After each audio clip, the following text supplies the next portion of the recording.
Buyer নেই, একদম বাংলাদেশি नहीं आ रहा है, বায়ার नहीं है। আমাদের বাংলাদেশে একটু কম আছে আগের থেকে অনেক। আমরা আশা করছি এই বর্ডারটা জিনিস শেষ হয়ে বাংলাদেশে আসুক। বাংলাদেশি আসবে তো এই এরিয়া হিট হবে, বাংলাদেশি নেই তো এরিয়া ফ্লপ। বাংলাদেশিদের অভাবে ঈদের কেনাকাটায় ভিড় নেই কলকাতার নিউ মার্কেটে।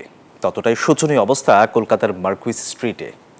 মার্কুইস স্ট্রিটে বেচা কেনার অভাবে বন্ধ হয়েছে 40টিরও বেশি দোকান। আর ঈদ মৌসুমে বেচা কেনায় ক্ষতির মুখে পড়তে হচ্ছে বিক্রেতাদের একাংশকে। দোকান বন্ধ করে অনেকেই ফিরে গেছেন নিজ রাজ্যে। দর্শক, কলকাতা থেকে ভাস্কর সর্দারের রিপোর্টে বিস্তারিত। ভারতের ভিসা নীতিতে জটিলতা, যার জেরে ক্ষতির মুখে পড়ছেন কলকাতার ব্যবসায়ীদের একাংশ, আর তার প্রভাব পড়ছে পশ্চিমবঙ্গের অর্থনীতিতে। ঈদ মরশুমে বাংলাদেশি ক্রেতাদের ভিড় লেগে থাকতো কলকাতার নিউ মার্কেটে, আজ তা অতীত। ফলে মন খারাপ কলকাতার নিউ মার্কেটের ব্যবসায়ীদের একাংশর। বাংলাদেশি নেই বলে একটুখানি আমাদের একটু সেলটা একটু ডাউন হয়েছে। বায়ার নেই, একদম বাংলাদেশি नहीं आ रहा है, বায়ার नहीं है। আমাদের বাংলাদেশে একটু কম আছে আগের থেকে অনেক। আমরা আশা করছি এই বর্ডারটা জিনিস শেষ হয়ে বাংলাদেশে আসুক।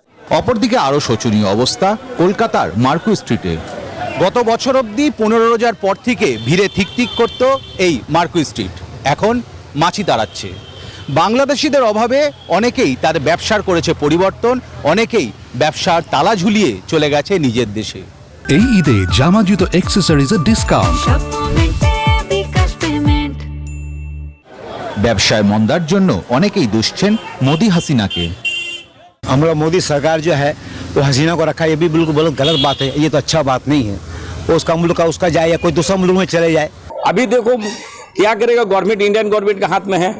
अगर वीजा दे देता तो हम लोग का वेल एंड गुड अच्छा होता। বাংলাদেশি আসবে তো এই এরিয়া হিট হবে, বাংলাদেশি নেই তো এরিয়া ফ্লপ। অনেকেই মনে করছেন আগামীতে এর প্রভাব পড়বে বাংলার অর্থনীতিতে।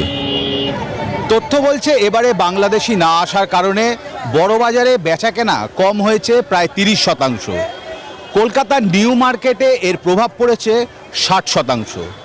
আর মার্কুইস স্ট্রিট একেবারে শুয়ে পড়েছে। পশ্চিমবঙ্গের পড়ে যাওয়া এই অর্থনীতি এখন কিভাবে সামাল দেয় সেটাই বড় প্রশ্ন। ভাস্কর সর্দার, নিউজ 24, কলকাতা।